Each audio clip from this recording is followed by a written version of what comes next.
नमस्कार, मैं आयुषी और आप देख रहे हैं द HD न्यूज। देखिए, इस वक्त की बड़ी खबर नालंदा जिले से निकलकर सामने आ रही है, जहां धर्मपुर गांव में एक ही गांव से दो वृद्ध महिला की अलग अलग हादसे में मौत हो जाती है। क्या है पूरा मामला, आइए आपको विस्तार से बताते हैं। नालंदा जिले के धर्मपुर गांव में अलग अलग हादसे में दो वृद्ध महिला की मौत हो गई।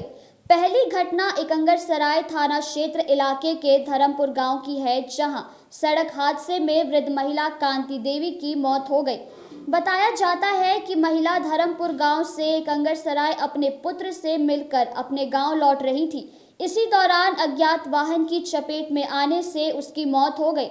वहीं दूसरी घटना हरनौत थाना क्षेत्र इलाके के चेरन गांव की है, जहां ठंड से बचने के लिए वृद्ध महिला हिमिया देवी अलाव का सहारा ले रही थी। इसी दौरान वह आग की चपेट में आ गई, जिससे वृद्ध महिला बुरी तरह से झुलस गई। इलाज के क्रम में ही उसकी मौत हो गई। ऐसे में क्या कुछ कहना है मृतका कांति देवी के पुत्र का और मृतका हिमिया देवी के रिश्तेदार का, आप भी सुनिए।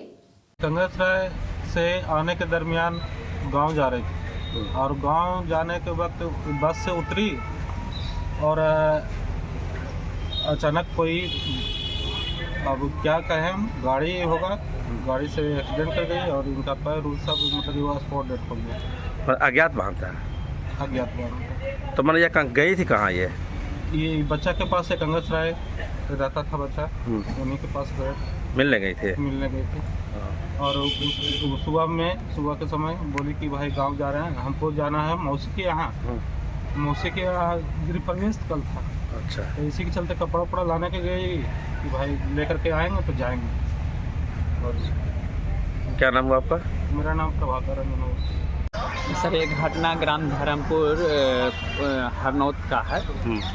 यानी ठंड लग रहा था सवेरे में, तो बोरसी में आग ताप रही थी और आग तापने के दौरान में उनका कपड़ा धर लिया और पूरी तरह से वो जल गई और इलाज के लिए घर से ले जा रहे थे। उसी दौरान में घर के कुछ ही दूर पर यानी डेथ कर गई। तो मैंने घर में कोई नहीं थे क्या? नहीं, घर पे थे, दूसरा रूम में थे और वो यानी थोड़ा दूर पर थी। जब तक वहाँ पहुँचे, जब तक उनका कपड़ा पूरे पकड़ लिया था। क्या नाम हुआ आपका? मुकेश कुमार। तो आपने सुना क्या कुछ कहना था कांति देवी के पुत्र का। वो बता रहे थे कि जब वो अपने बेटे से मिलने के लिए गई थी और वहां से लौट रही थी, तभी एक अज्ञात वाहन की चपेट में आने से उनकी मां की मौत हो गई।